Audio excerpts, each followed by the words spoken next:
Hello everyone, and welcome to another weekly reading. This reading, I have got these beautiful little yellow feathers. A poor little bird got trapped in the house the other day. Don't worry, we got him out safely, but when we got home, he had left us many feathers. They're blowing now because I have a beautiful breeze coming into the house.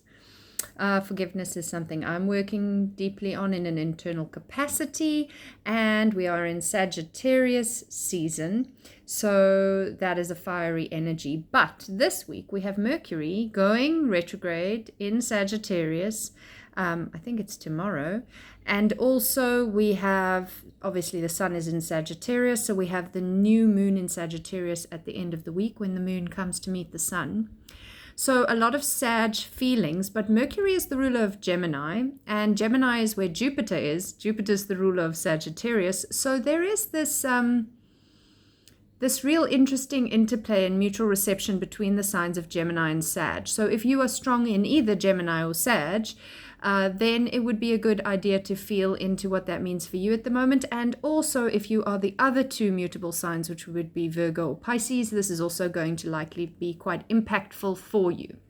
So I'm in the midst of a house move and all sorts of things, and you can feel all that kind of mercurial stuff. Mercury is short trips, and I'm not moving very far in my house move, and so it's these like short trips. But Mercury retrograde means maybe there's going to be some kind of delay in your travel, or you're going to have to repeat the journey, which in my case is exactly what I'm doing, going backwards and forwards, taking loads. Perhaps you're going to find that you want to really just check your backing up of your computer stuff, check emails have gone through when you've sent them, make sure that miscommunication is not causing trouble for you. As I say, I'm showing you the cards. As I say miscommunication, the dog starts barking, and I needed to get her in so she didn't make too much of a racket. So that's a classic Mercury retrograde kind of thing. So we're already in shadow, we're feeling it, and we're not too far off Mars going retrograde on the 6th of December. So yeah, there's a lot of kind of, why is this not happening as easily as I wanted to? Why are there so many little irritations and aggravations that I have to deal with, delays, resistance, etc. So pick a number between 1 and 4 to see which card is your primary sort of focal point of the week. And remember, it's not a personal reading, it's a collective reading. It will still bring you some support and guidance, but if you're wanting to go more personally, then just get in touch on the link below this video. Okay, so if you picked card number 2, you actually get 2 cards. Okay, you get the 5 of Swords and you get the 8 of Swords, but we'll get into that in a moment. We've got the King of Pentacles, we've got the Ace of Swords, and we've got the Death Rebirth card. So this is a crazy kind of new beginning opportunity on many levels with getting Death Rebirth and an Ace. Okay, but that's later on in the reading. We start with this really solid King of Pentacles. And it's interesting that we have 3 Swords cards. Can you see we've got 3 Swords cards here? And air energy, which Mercury is very airy, is Swords. 2 of them are blocked. And they've come up at the same position, which is so fascinating. So the King of Pentacles is our grounding anchor for this weekly reading, reminding us about how time and effort and consistency and reliability and stability and foundations and all of these things are what creates a more kind of calm and material life. And for most of us, that security and stability is what we're all kind of trying to achieve so that we feel safe. And he's kind of the epitome, especially in his upright form, of having done that. He's relaxed in his body language. His wolf, I feel like this is not a dog, it's a wolf. His wolf and animal medicine for me is ever stronger in Sagittarius season. It comes up, it feels very much a shamanic animal medicine time of year for me. And when I say for me, that's how that energy shows up through my perspective and what I've experienced. It doesn't necessarily mean that that's only true for me. It may well be true for you as well when you start paying attention to animal medicine. So the wolf being very relaxed with this king, and sort of kind of bridging that gap of being wild and being domestic is what's really coming through for me today. And so where do you need to tap into your wild, and where do you need to settle into your domestic? Where do you need to find that space of rest? Because Pentacles is the material realm, and so we really want that space where we can root and ground and feel safe and feel secure, like your home or whatever that is for you. Maybe it's people that you feel that sense of security and safety. So this is a reminder, especially if we see what's coming for the rest of the reading. We want to remember how this feels, to feel solid, stable, grounded, secure, and recognize that that does take some attention and intention, because where you invest, Pentacles are very much about money and finances as well as material things. So where do you invest your time? Where do you invest your energy? Where do you invest your attention?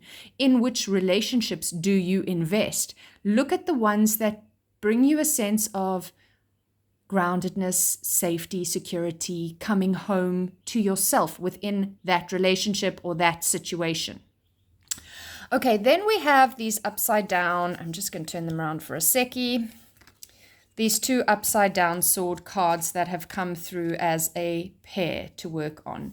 We have the 5, which does bring in quite a lot of anxiety, and the 8, which brings in a lot of like our own self-imposed imprisonments in many ways. Now, because the 5 of swords was upside down, it's not just anxiety and self-sabotage, it's also where are you feeling guilty, where are you feeling like you've been deceitful or somebody's been deceitful to you, how are you metabolizing that? Maybe metabolizing isn't the right word, because metabolizing kind of implies the practicality of the earth element. It's more like what stories are you telling yourself around where you've been deceitful to somebody, or where you feel somebody's being deceitful to you? How are you intellectualizing, let's say, rather than metabolizing that situation, and what are you going to do with that? Because Mercury is retrograde this week. We're already in the shadow. He's going retrograde. It'll be 3 weeks of retrograde, another 3 weeks of shadow. In this time, these kinds of feelings are really going to I even want to say plague you, and I don't like the word, but this is what we have the opportunity to overcome. So Mercury likes to go really, really quickly, and so does Mars. He's the other guy that's on Mercury's heels to go retrograde. And both of these two quite fast and intense planets are now suddenly going to have to be much more reflective.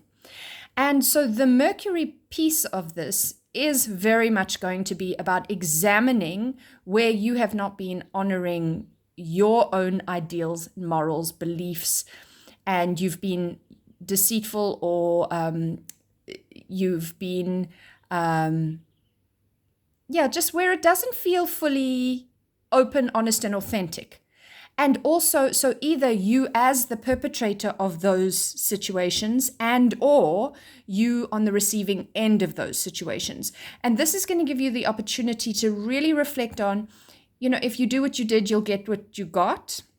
So if you want to change a pattern, and obviously here we're really in a pattern of thinking, a pattern of telling our story, our life story. This always happens to me. I always, when I feel threatened, I lie, or I have so much bad luck because people always treat me this way. Like wherever you see the pattern of thinking in that way, this is your opportunity to reflect on it and say, what is my role in this? Because if you keep deceiving for whatever reason, I did it because I didn't want to hurt somebody, so I lied, or this keeps happening to me because I keep allowing that person to perpetuate a cycle. Whatever it is for you, this is where you have to get reflective. This is where you have to make this personal for yourself. And it's uncomfortable places. Neither of these two cards look really happy. So this is an uncomfortable place that you have to go within yourself. It's going to be hard to avoid going there with the retrogrades happening. You're going to be forced to examine these things. So use it. Use it, because you can't avoid it. So use it and transmute it. Mercury is also very much an alchemist. So you can change the story. Air is the story. You can change the story. You can change your mind. You can change your patterning. You can change your programming. The power of the mind is huge. So first, you're going to have to get into those uncomfortable feelings, okay? And then you're going to also have to get super duper real about where this is, I don't want to say your fault, but everything that is experienced in our life is something that we're drawing into our life. Now, we don't always intentionally do that, but this girl is not actually tied up and blindfolded and bound. And yet the reflection in the mirror is showing that she is, because that's how she feels. So this is a reminder, first of all, that you never really know what's going on inside a person. They may look perfectly fine on the outside, but inside they may tell another tale. You don't know other people's stories, but you're also so always have a level of kindness and compassion based on that. But also, you're not responsible for anybody else's internal stories, only your own. How you respond to people, if you're intentionally being hurtful because for whatever reason, and you forget that they maybe have a story going on inside of them as well, that's different. Try not to do that. But the only story you are responsible for is yours. And if you are feeling caught up, stuck, trapped, bound, gagged, blindfolded, can't see your options, can't think of a way out, that's where you get to be more reflective. That's where you get to reevaluate, reword, restory, rewrite. This is your opportunity. So I know I've spent a lot of time with these two cards, but these for me are very, very powerful. And if you drew this card, number 2, which is a double whammy, which is so Gemini and Mercury, isn't it? Doubles. If you drew this is a very, very important portal for you to work on this. What's beautiful is the following card is an absolute nod to new beginnings within the realm of reprogramming our mind, reprogramming our thinking, repatterning, and restoring. Aces are these beautiful new beginnings, and it comes right with the death card. Traditionally, we would call this the death card, but here we're calling it the death rebirth card, which I personally love, because that's what death means. It doesn't mean you're going to die in your physical form. I mean, obviously, that is a form of death and can sometimes be seen, but generally, 99.9% of the time, the death card in a reading is not about physical death, but it is about the death of something. So it's perfect if you're doing this work. It's saying, great, then you get this rebirth, you get the death of the old you and the birth of the new you, which is exactly what you want. And we also have that reminder of, and that's going to take work, and it's going to take stabilizing this new pattern, because changing patterns is really not an easy thing to do. For those pattern breakers out there, I salute you. As a pattern breaker myself, it is not for the faint of heart, and it can be disheartening at the best of times. So he's really, again, that anchor and reminder that it's going to take time and effort and work to stabilize that. Air is quite a flighty kind of an element. Our thinking pattern, when we're tired or not vigilant, will default back into its old thinking. It takes a while to wear the grooves of these new neural pathways. Practice, patience, coming back to it. Every time you realize you've been triggered back into an old pattern, try not to be self-critical. Try to come back and get calm. Look at her. She has this real meditative vibe about her chin held high, as she tunes into the heavens and she allows the grooves to wear. Think about that spiral staircase and how many times you have to walk up the spiral staircase to sort of mold the path where your feet wear in the wood. If you've ever been into an old building, we don't have many of them here in South Africa to that level, but certainly in the UK, whenever I've traveled, I've noticed these worn staircases where you can actually see where people have walked and walked and walked and walked. Think about that in your neural pathways. We can think a new thought really quickly, but to wear in the groove and the pattern, the new pattern, that takes time and patience, and we have to be compassionate with ourselves. We have to find that sort of calm zen. And then accept that the death always of something is sometimes hard. Like, we have to grieve the end of a thing and move forward with the knowledge that even though that stage of our life, or that I'm grieving leaving this little healing cottage that has been very, very instrumental in my healing journey in the last while. I'm grieving the next phase of motherhood. This doesn't mean I don't have my children. It's just a different stage, and it's something that needs to be grieved. I believe it's important that we go into those feelings. For a new rebirth to be successful, we have to acknowledge the thing we're leaving behind, and we can't pretend that we don't have feelings about that. And so I feel like these two are very linked in that way as well. Okay, this is getting long.